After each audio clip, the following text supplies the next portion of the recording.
ça, priez l'instant, priez l'instant. Laisse-toi aller, laisse-toi t'exprimer. Exprime-toi, exprime-toi. Chante, prie.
Est-ce que tu as été renouvelé ce matin?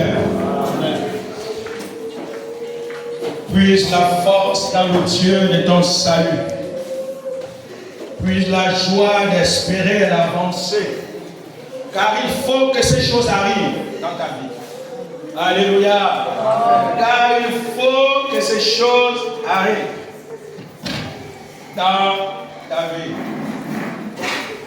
Il y a quelques années, j'étais encore à l'école pastorale.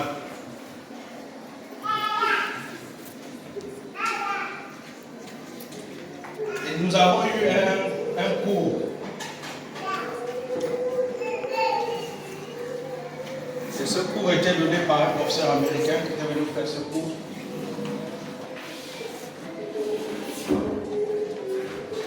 Et par la grâce de Dieu,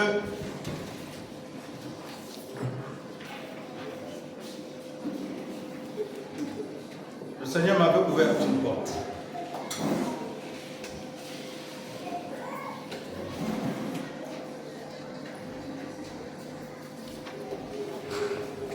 Ce que tu traverses, il faut que ça arrive. Amen.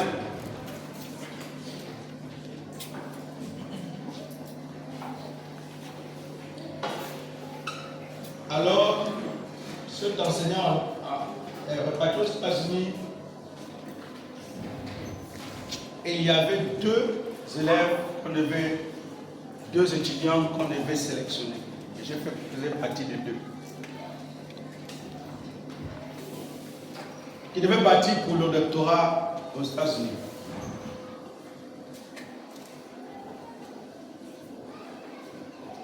Et ce qui était étrange, c'est que ma lettre avait disparu.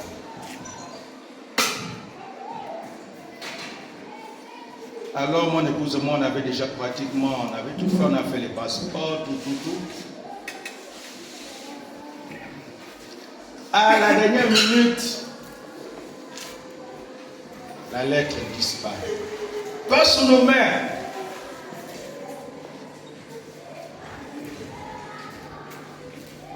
Mais dans les mains de ceux qui étaient censés signer cette lettre. Je me recommande.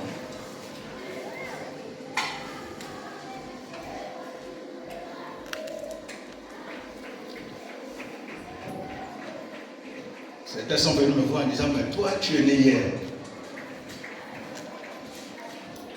Et tu penses que c'est toi qui va aller faire le doctorat aux États-Unis? Toi, qui es né hier, nous sommes là, les vieux, depuis des années, dans le ministère. Et puis c'est toi qui vas aller faire le doctorat.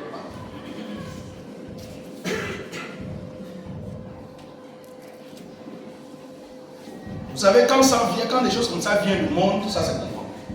Et quand ça vient dans l'église, je vous assure.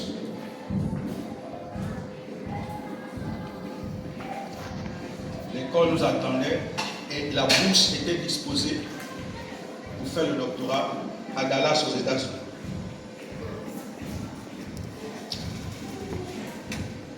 Ils m'ont même fait les tests de langue en anglais que j'ai gagné.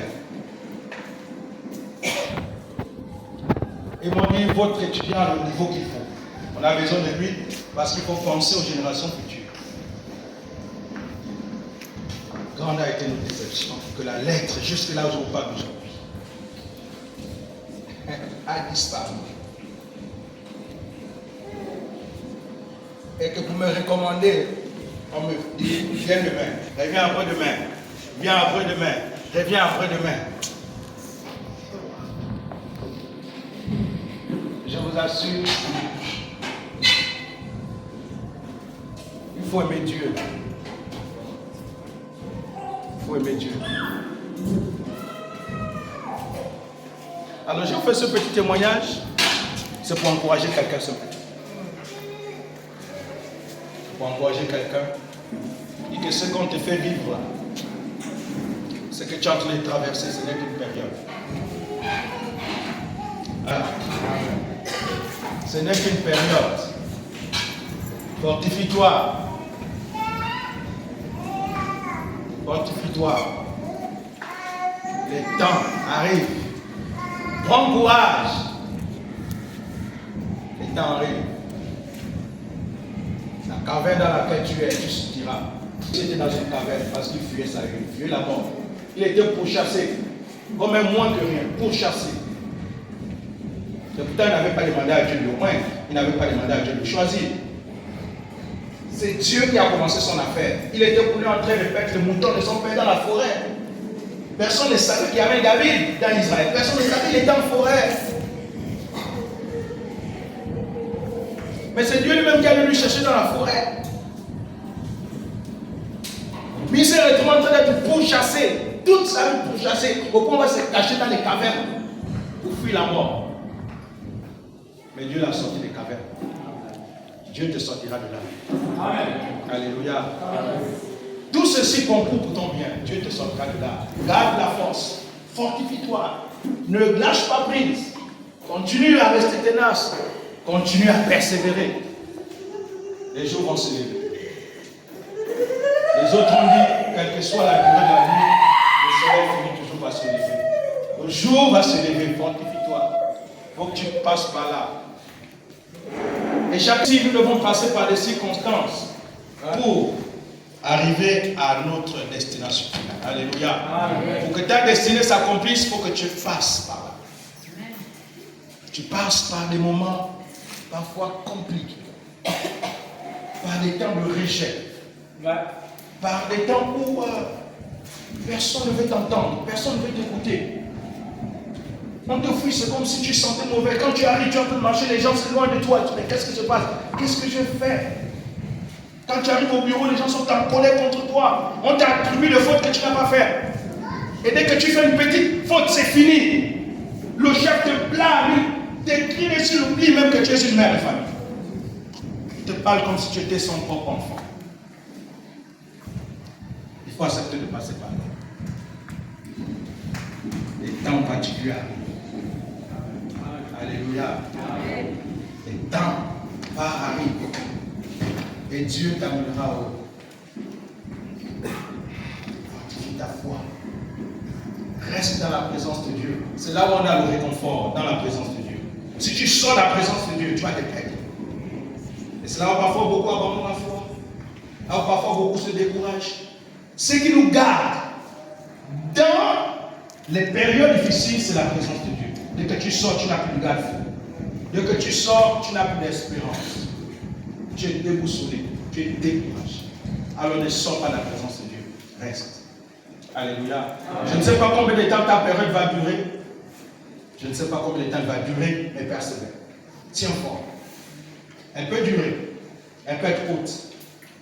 Elle peut être moyenne. Mais persévère. Tiens fort. Amen. Alléluia. Amen. Tu te lèveras un jour pour rendre témoignage. Amen. Que Dieu te bénisse en pour ça.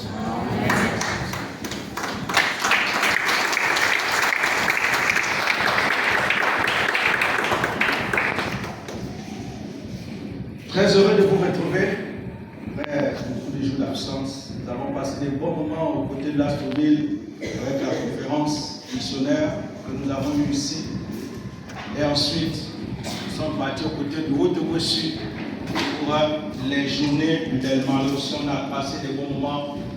En matinée, on avait les ateliers, il fallait animer les ateliers. En soirée, il fallait animer donc, les beignets. Donc ça a été pratiquement 12 jours pour moi, sans répit. Il faut aller prêcher et en matinée, il faut aller prêcher et dans la soirée. 12 jours non-stop. Mais le Seigneur nous fortifie toujours. Amen. Que Dieu vous bénisse aussi pour la conférence missionnaire qui s'est bien passée ici. Nous rendons grâce au Seigneur. Ce matin, vous savez que nous sommes dans la semaine à Pentecôte. Et on ne peut se passer de ce pouvoir. C'est une tradition de l'Église. Il est souvent important que l'on revienne sur les traditions de l'Église. Parce qu'il y a des traditions que l'on ne peut abroger. La Pentecôte est un événement important et historique pour l'Église. Parce que l'Église est née dans la Pentecôte. Et on ne peut donc ne pas parler de la Pentecôte. Alléluia. L'Église est née dans la Pentecôte Et nous devons parler de la Pentecôte. L'année dernière, nous avons eu un séminaire sur la Pentecôte. Cette année, à cause de plusieurs programmes, il n'y a pas eu. Mais nous bénissons le Seigneur. On va revenir sur certaines notions importantes sur la Pentecôte. Et on va peut-être poursuivre prochainement. Alléluia. Amen. Béni sois-tu, Père, pour cette semaine de la Pentecôte. Merci pour ce week-end particulier. Nous parlons de la naissance de l'Église. Et elle est née sous l'effusion de ton esprit. C'est grâce au Saint-Esprit que l'Église est née. Et l'Église n'est pas donc une entité naturelle. Elle est une entité spirituelle, divine. Amen. Parce que c'est sous le Saint-Esprit que l'Église est née. Nous te bénissons ce matin et te rendons toute la gloire au nom de Jésus-Christ. Amen, amen, amen. Amen.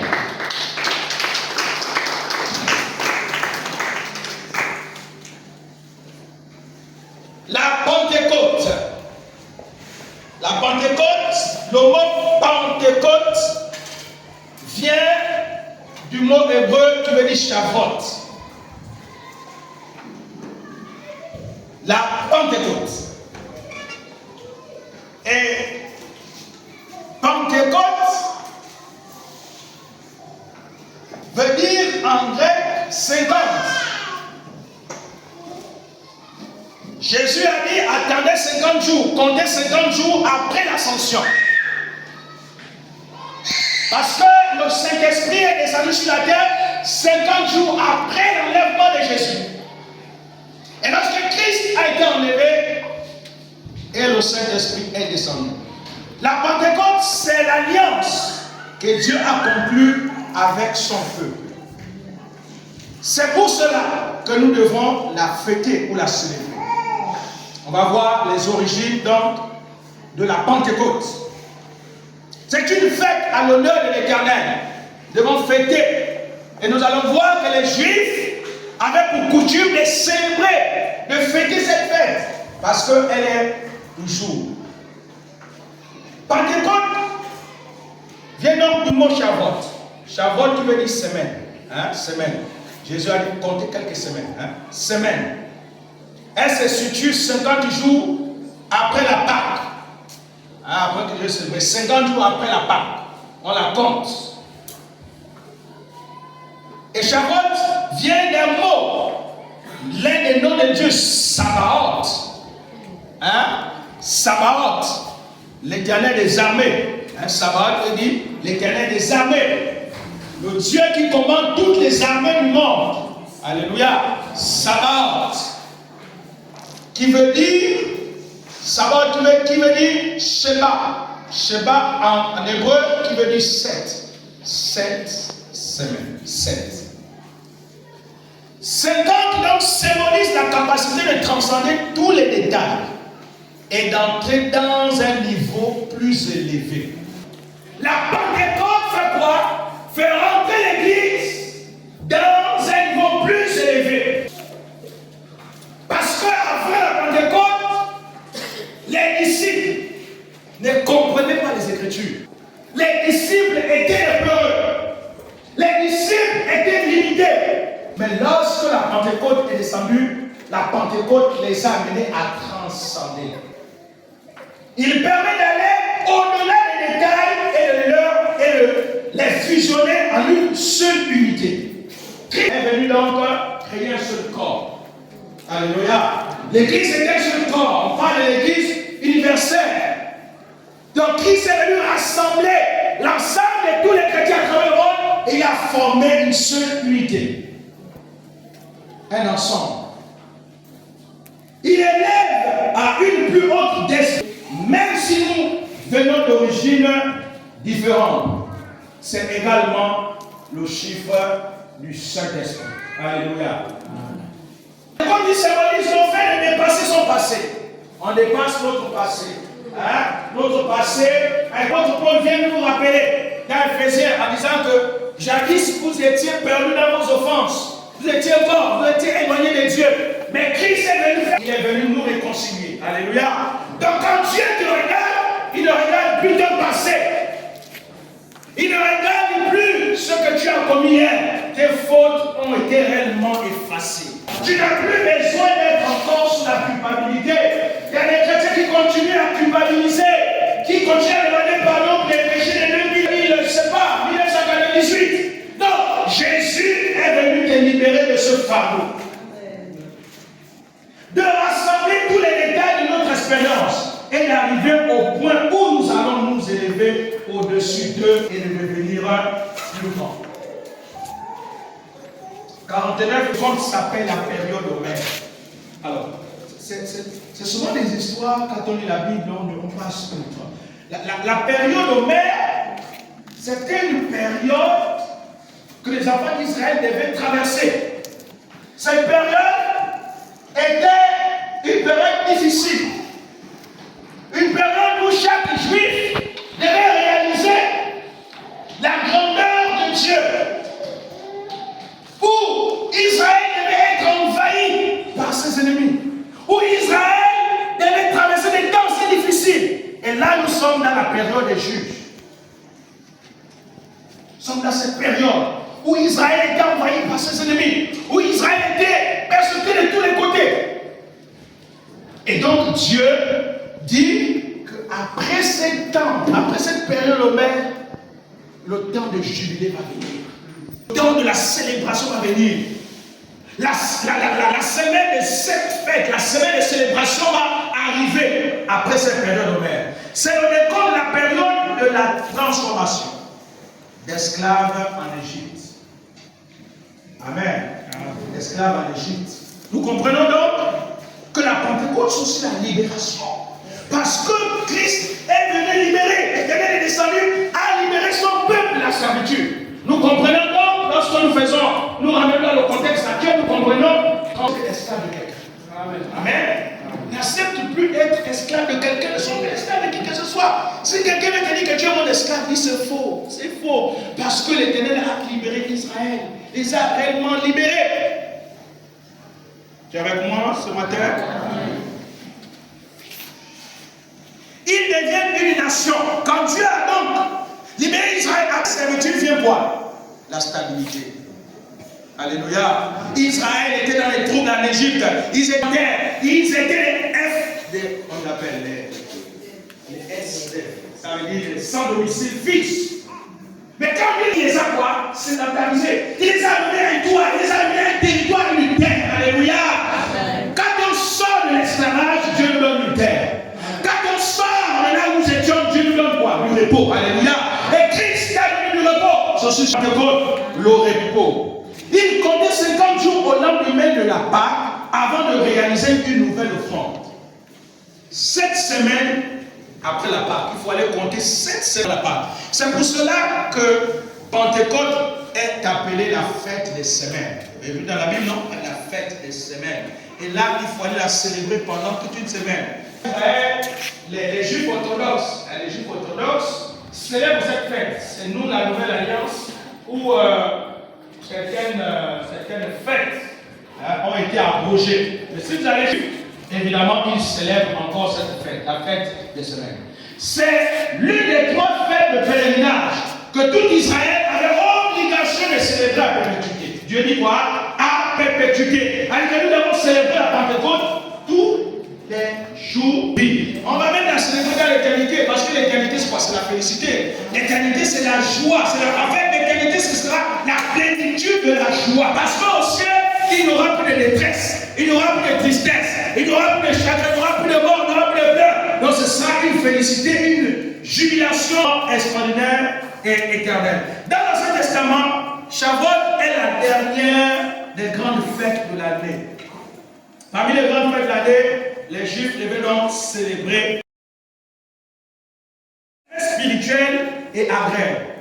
C'est Dieu qui nous donne la nourriture de l'âme et du corps. La Pentecôte, quoi? Dieu te donne la nourriture de l'âme et Dieu te donne la nourriture de l'âme et le corps.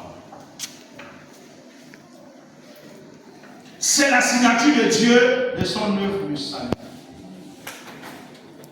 Alléluia. C'est la signature de Dieu de son œuvre du salut. il y a deux événements importants dans la vie de l'enfant de Dieu. Le premier événement, c'est l'événement du salut, le fait que nous avons été sauvés. Et le deuxième événement, c'est la Pentecôte. Alléluia. La Pentecôte que nous devons célébrer et que nous devons nous réjouir. Ils ont fait les prémices de leur récolte. Et 2 pains cuits. La Pentecôte, au début, était une fête agréable, dans laquelle les fermiers venaient exprimer leur joie et leur reconnaissance envers Dieu. Ils ont fait donc leurs prémices et 2 pains cuits avec du levain. La seule fois où le levain est utilisé dans une offrande présentée devant l'autel de Dieu. En signe de gratitude, car c'est Dieu qui donne la pluie de première et de la saison de la récolte. Dans cette période, Dieu permettait, vous savez qu'en Israël, c'était interdit. Pendant 7 ans, on devait moissonner et on devait aussi laisser la terre se reposer. On devait laisser la terre se reposer. Après, il fallait moissonner. Et quand on moissonnait à nouveau, Dieu accordait la grande récolte. Et il fallait donc que les Juifs aillent dans leur champ, récolter la moisson et ils s'amenaient pour célébrer l'Éternel, pour rendre gloire au Seigneur. Et ils devaient apporter des offrandes à l'Éternel. On va lire dans Exode 23. Exode 23, le verset 16. Un frère et soeur va nous trouver Exode 23, le verset 16. Alléluia. Nous sommes en train de faire un peu l'historique. Nous sommes dans la tradition de l'Église. Il est important parce que l'Église aujourd'hui ignore beaucoup ce qu'est les traditions de l'Église. Tu observeras la fête de la moisson. Tu observeras la fête de la moisson. Des prémices de ton travail. Des prémices de ton travail. De ce que tu auras sémé dans les champs. De ce que tu auras semé dans les champs. Et la fête de la récolte. Et la fête de la récolte. À la fin de l'année. À la fin de l'année. Quand tu recueilleras des champs le fruit de ton travail. Quand tu recueilleras des champs les fruits de ton travail. Une offrande qui était instituée que les Juifs devaient apporter comme offrande à l'Éternel en signe de reconnaissance pour les 7 années d'abondance. Nous allons se lire dans Nombre 28, verset 28. Verset 26. Nombre, verset 26. Le jour des prémices. Le jour des prémices. Où vous présenterez à l'Éternel une offrande. Où vous présenterez à l'Éternel une offrande. À votre fête des semaines. À votre fête de semaine. Vous aurez une sainte convocation. Vous aurez donc une sainte convocation. Vous ne ferez aucune œuvre servile. Vous ne ferez aucune œuvre servile. L'autre est devenue la fête du don de la loi de Moïse, de l'alliance entre le Seigneur et Israël au mont Sinaï. Et ça, on peut voir ça dans Exode 19, à partir du verset 1 à 16. Pour le peuple d'Israël, c'est l'alliance du peuple choisi au Sinaï avec Dieu. C'est le choix de Yahvé pour le peuple élu. Il est venu offrir sa loi au travers de son chef Moïse. La Pentecôte, c'est la fête de la révélation. Dites avec moi, c'est la fête de la révélation. C'est la fête de la révélation. Évidemment, c'est quand l'Esprit est descendu sur les apôtres, alors ils ont prophétisé, ils ont reçu des choses extraordinaires. Alléluia. Donc pendant cette période, l'Église ne devait pas passer outre. L'Église doit prendre du temps pour célébrer cette semaine. Pour ceux qui suivent un peu, je pense, en 5 mois en canal, ils sont en train de prendre toute une semaine de célébration de cette fête. Et c'est ainsi que l'Église, en fait, doit faire. La loi écrite sur les pierres. La loi écrite, Moïse va donc répartir. Pour la première fois, Dieu va demander à Moïse de monter dans la montagne. Et là-bas, il va rester pendant 40 jours. Pour attendre la loi. C'était le don. C'était la première Pentecôte. Ici, c'était la première Pentecôte que Dieu va déverser sur Israël. Quand on parle de prémices, les prémices ici, c'était déjà l'ombre des choses à venir. Que Dieu devait répandre son esprit dans l'église. Moïse va rester pendant 40 jours. Il va donc recevoir la loi de Dieu sur les tables écrites. Lorsqu'il va arriver, il va constater que le peuple s'était vautré, s'était prostitué. Alors il va, avec la colère, il va casser les tables de la loi, il va répartir encore pour rester 40 jours. Et ces 40 jours-là, c'était les 40 jours de purification. Il fallait que Israël se purifie de l'idolâtrie qu'ils avaient commis. Ensuite, il va répartir encore 40 jours. En vérité, quand on calcule, Moïse a passé 120 jours dans la présence de Dieu. 40 plus 40. 80 plus 40. Ça 120 ou 160? 44 fois. Ça fait 160. Il a passé 160 jours dans la présence de Dieu. 100. Et c'était extraordinaire. Extraordinaire. En fait, ce que Moïse a fait, c'est presque inhumain. C'est presque inhumain. Mais c'était spirituel. Alléluia. C'était spirituel. Le don de la loi était un événement marquant pour la destinée, la foi d'Israël. Ça marque quoi? Ça marque le monothéisme du Dieu d'Israël. Les nations autour avec plusieurs dieux. Mais Dieu, en donnant donc la loi à Israël, marque sa différence. Qu'il est donc l'unique Dieu que Israël doit adorer. Le don de la loi marquait pour la justice. Que Dieu était un Dieu de justice. Le don de la loi marquait la responsabilité. Ils étaient responsables de leurs actes. Aucun symbole n'est manifesté dans cette fête, car rien ne doit distraire du point de vue central de la loi. La révélation de la loi est comme une union nuptiale entre Israël et Dieu. C'est Dieu qui offre une connexion éternelle avec lui. Quand l'Esprit est descendu sur un homme, nous sommes devenus connectés éternellement avec Dieu. Amen. Alléluia. Amen. Nous sommes avec Dieu appartenant et désormais nous devenons son héritage, sa propriété. Parce qu'il y a une alliance, il y a un gage. Dieu s'est engagé. Dieu nous a cachetés. Dieu donne sa parole et décide de marcher avec nous parce que désormais nous sommes liés à lui. C'est comme une alliance. C'est une alliance. Et vous savez qu'une alliance est un pacte. Amen. Alléluia. Amen. La Torah est le symbole d'un lien fort entre Dieu et le peuple.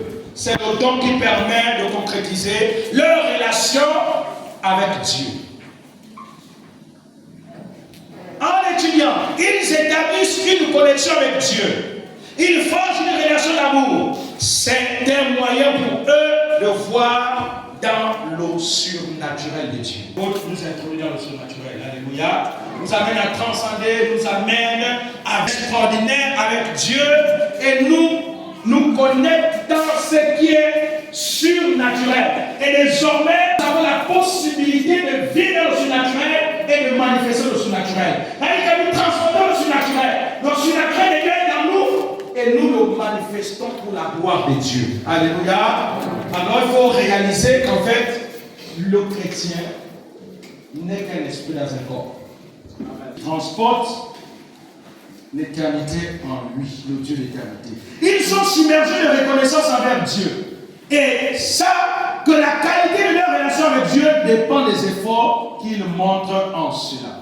Il existe une coutume qui fait que la nuit est consacrée à lire la loi, à l'étudier. C'est ce que les Hébreux appellent le tikkun. Le tikkun, le hymne, Shavuot. C'est le perfectionnement individuel de la nuit de la Pentecôte. Ça veut dire, en Israël, cette loi, cette tradition est restée jusqu'à nos jours. Les Juifs étudient la parole de Dieu, la loi de Dieu, la nuit, jour et nuit. Si vous allez en Israël, pour ceux qui suivent les documentaires, vous allez voir en Israël, il y a les Juifs qui portent des manteaux noirs, ils sont habillés en noir. On appelle les Juifs orthodoxes. Ceux-là qui sont consacrés uniquement pour étudier la loi de Dieu. C'est leur travail. Ils étudient jour et nuit. Et quartier réservé uniquement pour eux. Un quartier comme Meyaïna en Israël, c'est un quartier couramment fermé. Là-bas, les gens ne vont pas parce qu'ils passent leur temps à étudier, à rien qu'à étudier la loi de Dieu. Et on comprend évidemment que plus on étudie la parole de Dieu à nous, plus on se perfectionne. Plus on étudie la parole de Dieu à nous, plus on devient semblable à Dieu. Alléluia. Cette coutume vient de ce que d'Israël s'était assoupi à la veille de recevoir la loi et avait du mal à se réveiller le jour. Dieu est descendu sur la montagne pour offrir la loi, mais il n'était pas au rendez-vous. Ainsi, en faisant cette veillée, ils sont sûrs d'être au rendez-vous. C'était sont des amoureux fous de la loi. Ils étudient sans cesse la parole de Dieu. Le livre chez les Juifs, et comment ça s'est passé? Le matin, le livre de Ruth est lu. Extraordinaire. Qu'est-ce qu'elle vient chercher chez les Juifs? Ruth la Moabite, Ruth l'Africaine. Ruth, une non-juive, qui avait sa belle-mère, qui aimait sa belle-mère, et Dieu, elle aimait sa belle-mère et Dieu, et qui se convertit au judaïsme, donc qui a cru au Dieu d'Israël. Donc, elle est née de Boaz, l'ancêtre de David. Elle a épousé Boaz, et vous savez un peu la généalogie. Elle est née de Boaz, elle a épousé Boaz. Boaz, qui a mis au monde Obed. Voilà. Et Obed qui a mis au monde qui? David. Donc c'est la généalogie même de Jésus. L'ancêtre de David qui naquit à Chavon et mourut le jour 70 ans au peuple juif. Le peuple était avec eux. On va lire le Deutéronome pour comprendre ça. Le Deutéronome 23, verset 14. Parle-moi des origines. Il est important de comprendre les origines de la Pentecôte. Deutéronome 14 à 15. Alors, ce qu'il faut comprendre, c'est que quand Dieu va donner la loi à Israël, à la montagne de Sinaï, Israël n'était pas le seul peuple qui avait écouté, qui avait entendu la loi de Dieu. Maintenant, on peut le texte. Car l'Éternel, ton Dieu, marche au milieu de ton camp pour te protéger et pour livrer tes ennemis devant toi. Ton camp devra donc être saint, afin que l'Éternel ne voie chez toi rien d'impur et qu'il ne se détourne point de toi. Verset 15. Tu ne livreras point à ton maître un esclave qui se réfugiera chez toi après l'avoir quitté. Il demeurera chez toi au milieu de toi, dans le lieu qu'il choisira, dans l'une de tes villes où bon lui semblera, tu ne l'opprimeras point. Amen. Donc Dieu, ça dit que parmi les enfants d'Israël, il y avait des peuples étrangers dans le peuple d'Israël. Il y avait le peuple étranger. Donc, quand ils ont quitté l'Égypte, jusqu'à ce qu'ils arrivent au mont Sinaï, il y avait des étrangers au milieu d'eux. Donc, quand Dieu donne la loi ici, il y avait d'autres peuples qui avaient entendu la loi de Dieu. Mais Dieu ici a voulu distinguer donc le peuple d'Israël. À la Pentecôte, le peuple juif prend l'étage en référence au Cantique de Cantique. Est-ce qu'on peut lire Cantique de Cantique 4, verset 11. 4, verset 11. Verset 11. Tes lèvres distillent le miel, ma fiancée. Il y a sous ta langue du miel et du lait. Alléluia. Et l'odeur de tes vêtements est comme l'odeur du Liban. Alléluia. Donc c'est pendant la Pentecôte que Dieu prend donc à l'été Israël. Et Dieu le compare à la fiancée du Cantique des Cantiques. Le lait qui vient de Halam qui vient de 40, chiffre 40, donc la gématrie, une science. 40 jours est le temps que Moïse passa sur le mont Sinaï pour recevoir la pause. Venir avec l'état de la loi. Tout comme le lait a la capacité de subvenir aux besoins nutritifs d'une personne, la loi procure la nourriture spirituelle nécessaire à l'âme humaine. Alléluia. À l'âme humaine. Plus j'étudie la parole de Dieu, plus je me sens nourri spirituellement. Amen. Et là, on parle de l'étude, on ne parle pas de lire, on ne parle pas de passer 2 minutes dans la Bible. Le problème, c'est que nous passons 2 minutes. Mais ici, il s'agit d'étudier. Étudier, c'est de prendre le temps de lire, comprendre, analyser, prendre des dictionnaires, prendre ceci, étudier, faire vraiment l'étude. C'est comme lorsqu'un enseignant enseigne. Vous voyez, quand un enseignant préparait son cours, allez vous demander, il n'a pas utilisé un seul document. Il a utilisé peut-être 3 ou 4 documents. Amen. Il a peut-être utilisé un livre de grammaire, il a peut-être utilisé un livre de conjugaison, et il a préparé donc son cours. C'est ça donc étudier. Quand on étudie, il y a aussi d'autres livres. On prend le temps Et plus on le fait, plus on est donc allaité par Dieu. Alléluia. Là, nous venons de parler des origines de la Pentecôte au temps du peuple d'Israël. On va introduire, on ne va pas terminer parce qu'on va s'arrêter les 11 heures. La Pentecôte pour les chrétiens. La Pentecôte pour les chrétiens. Et là, quand on parle de chrétiens, on parle de la nouvelle alliance. Amen. Nous rentrons dans la nouvelle alliance. La Pentecôte pour les chrétiens. Le chrétien doit-il célébrer la Pentecôte? Oui. Parce que les premiers chrétiens le faisaient. Les premiers chrétiens le faisaient. Les juifs le faisaient. Ce n'est pas la Pentecôte. Et d'ailleurs, vous avez vu dans la Bible, Jésus observait certaines fêtes, non? Jésus observait certaines fêtes. Et certaines fêtes, souvent, il ne les considérait pas. Par exemple, le jour du sabbat. Ils ont traversé un champ de maïs, comptez l'histoire. Et ses disciples avaient faim, ils ont commencé à prendre le maïs. Et puis les Juifs qui étaient là, disent, mais vous bafouez la loi, vous bafouez les règles. Et Jésus a dit, je suis le Fils de l'homme qui est au-dessus du sabbat. Il est au-dessus de la loi du sabbat. Alléluia. Amen. Jésus est donc, l'accomplissement parfait de la loi. L'accomplissement parfait de la loi. Sous l'empereur romain Constantin et de ses successeurs, que cela fut interdit à partir de 325 après Jésus-Christ. Est-ce qu'on comprend ce que je suis en train de dire? Les premiers chrétiens célébraient la Pentecôte. Mais au temps de l'empereur Constantin, en 325, c'est l'empereur Constantin qui a interdit de célébrer la Pentecôte comme les Juifs du 1er siècle le faisaient. Donc c'est lui, en 325, qui a interdit. Au concile de Nicée, le 20 mai en 325. C'est la date. C'est aussi à ce moment-là que fut décidé que le dimanche devient le jour du Seigneur. Est-ce que vous comprenez? Le 20 mai 325, c'est là où l'Église a décidé que désormais les cultes vont être célébrés le dimanche. Avant, les cultes ne se célébraient pas le dimanche. Avant, les cultes se célébraient le samedi. Parce qu'on était sous l'ère du calendrier hébraïque. Le jour de la semaine commence dimanche. En vérité, quand Dieu a commencé à créer le ciel et la terre, il a commencé à créer dimanche des choses. Et samedi, Dieu a fait quoi? Dieu se repose. Amen. Amen. Mais ce sont les catholiques, quand ils sont venus, ils ont renversé l'ordre des choses.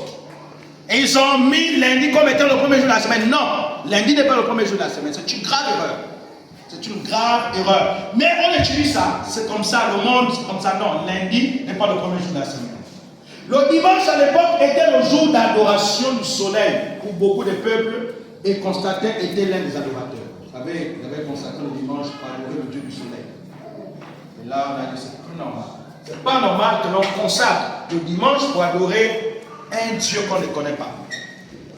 Toutes les fêtes chrétiennes que nous connaissons aujourd'hui ont été mises en fait de ne pas correspondre aux fêtes juives.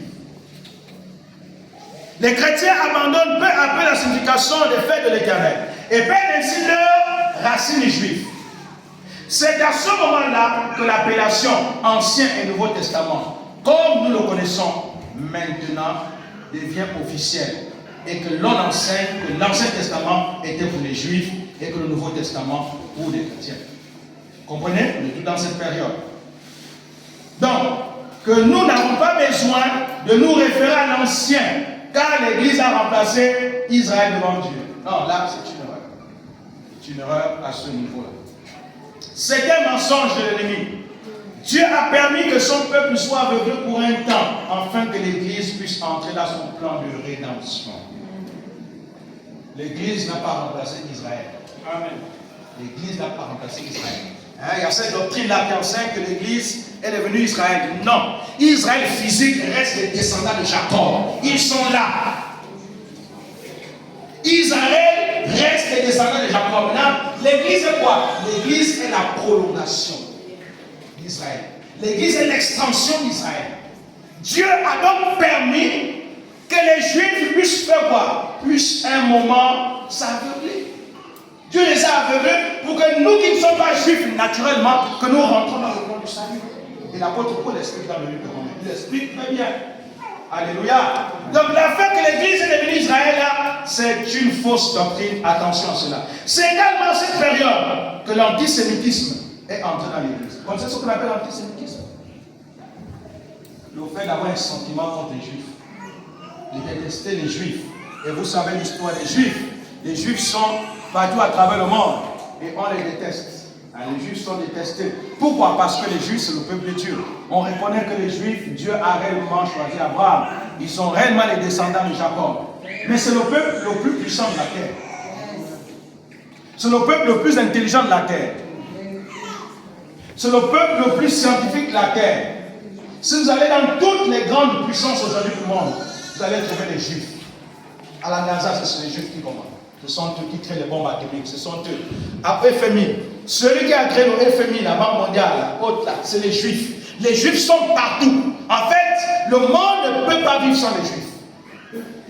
C'est pourquoi vous voyez entre les États-Unis et Israël, ils ne peuvent pas se séparer. Parce que si les juifs se retirent, les États-Unis perdent sa puissance mondiale. Et si vous allez en France, vous trouvez les juifs.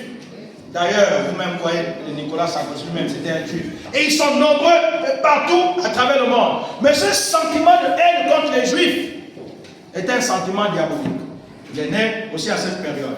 Au concile de Nicée, ils ont reconnu les juifs comme étant responsables de la mort de Christ. Et donc, ils n'avaient rien à faire avec eux, car Dieu les avait rejetés. Vous voyez cet argument?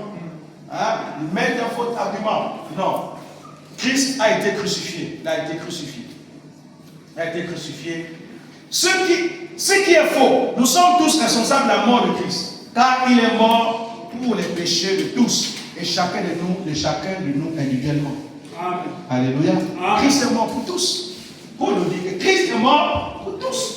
Romains 3, tous ont péché. Romains 6, 23, tous ont péché. Ils sont privés de la gloire de Dieu. Alléluia. Amen. Donc, quand Christ est mort, il est mort pour tous. Ce n'est pas seulement l'affaire des Juifs. Et à ce concile de Nicée, ils ont donc attribué, ils ont responsabilisé la mort de Christ uniquement aux Juifs. Là, c'était une grave erreur. Il est impératif de revenir à la source des Écritures. Si nous voulons la puissance, nous ne pourrons pas faire de compromis. 2. Que signifie pleinement la Pentecôte pour les chrétiens? Et nous allons nous arrêter par là ce matin. Que signifie pleinement la Pentecôte pour les chrétiens?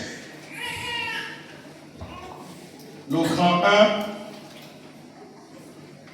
c'est le chrétien doit-il célébrer la Pentecôte ainsi que les fêtes juives? 1. Et 2. Que signifie pleinement la Pentecôte pour les chrétiens? La Pentecôte pour l'Église, c'est la naissance de l'Église. Alléluia. C'est là où l'histoire commence. L'histoire de l'Église. C'est la naissance de l'Église. C'est l'alliance avec Dieu. C'est la révélation de la loi écrite dans le cœur au travers du don du Saint-Esprit. Tout comme le peuple d'Israël présentait les prémices en signe de reconnaissance à Dieu, le jour de la Pentecôte, les 120 étaient les prémices de l'Église primitive qui présenta également les prémices de sa récolte à Dieu. Les 3000 âmes sauvées lors du serment de Pierre, il y avait les 2 1. Les Juifs, les chrétiens qui ont reçu la vie éternelle et sont devenus un dans le Messie juif à la naissance de l'Église. Alléluia. La Pentecôte est donc la naissance de l'Église. C'est au jour donc de la Pentecôte que l'Église est née. Nous pouvons le voir dans Actes, le chapitre 2. Comment l'Église est née et comment l'Église s'est développée et comment elle est partie jusqu'aux extrémités de la terre. Il est donc important pour l'Église de célébrer ce moment, de comprendre que la puissance de l'Église n'est pas née dans le naturel. L'Église est née dans les fusions de feu. L'Église est une entité divine et spirituelle. Aucune entité humaine ne peut se lever contre l'Église, ne peut vaincre l'Église. L'Église est la plus grande institution du monde et la plus ancienne aussi. L'Église, aucun pouvoir terrestre, militaire, ne peut vaincre l'Église. Car l'Église, c'est Dieu lui-même. Alléluia. Amen. Dieu lui-même est le Père, il est l'auteur de l'Église. Et c'est pourquoi il dit à Pierre que les portes de ce jugement ne prévaudront point contre l'Église. Je te donne les clés du royaume. Ce que tu vas lier sur la terre sera fait ainsi dans le ciel. Alléluia. Amen. Nous avons donc le mandat de Dieu, nous avons la voix de Dieu, nous sommes la voix autorisée de Dieu de parler sur la terre. Nous représentons Dieu sur la terre. Nous avons le son de Dieu et nous parlons par mandat de Dieu, par délégation divine. Alléluia. Toi, tu dois davantage te considérer et considérer ton plein salut. Ton plein salut. Que Dieu te bénisse ce matin. Amen. Et que Dieu t'aide à comprendre. Souvent, quand on parle un peu des origines, un peu de l'histoire, voilà, mais c'est important de comprendre l'histoire. Alléluia. Amen. Voilà, chacun de nous a les origines. On vient toujours de quelque part. Et c'est important de comprendre les origines. Alléluia. Même cela sans même pas muer, mais c'est important de comprendre les origines. Que Dieu te bénisse, Père. Est-ce que tu peux te lever, nous allons prier. Il y a tellement de choses à voir, tellement de choses à dire sur la Pentecôte, parce qu'on va rentrer dans le développement, dans la manifestation, etc., dans tout, dans les dons, parlant en langue, etc. Là, nous allons certainement poursuivre cela plus tard. Seigneur, merci pour cette semaine de la Pentecôte. Nous parlons des origines de la Pentecôte, d'où elle vient, et nous avons compris que la Pentecôte vient, éternel Dieu, de toi. C'est le don de Dieu, c'est l'écriture de Dieu, mais aussi c'est la puissance surnaturelle que Dieu répand dans l'Église. Merci de nous aider à comprendre ce qu'est la Pentecôte et à nous familiariser avec le don de la loi. À comprendre que nous sommes nés dans ta puissance et que nous demeurons en toi. Que l'Église, oh Dieu, est toi-même. Tu es l'Église parce que tu es la tête. Que ton nom soit béni pour ton peuple ce matin, en cette semaine de Pentecôte. Et que ta grâce nous couvre et qu'elle nous soit renouvelée. Je prie ce matin que celui qui est venu malade, qu'il soit guéri au nom de Jésus. Je prie ce matin que l'Éternel fasse du bien à un homme, qu'il fasse du bien à une femme et que sa grâce nous soit pleinement renouvelée. Soyez tous bénis au nom de Jésus-Christ. Amen.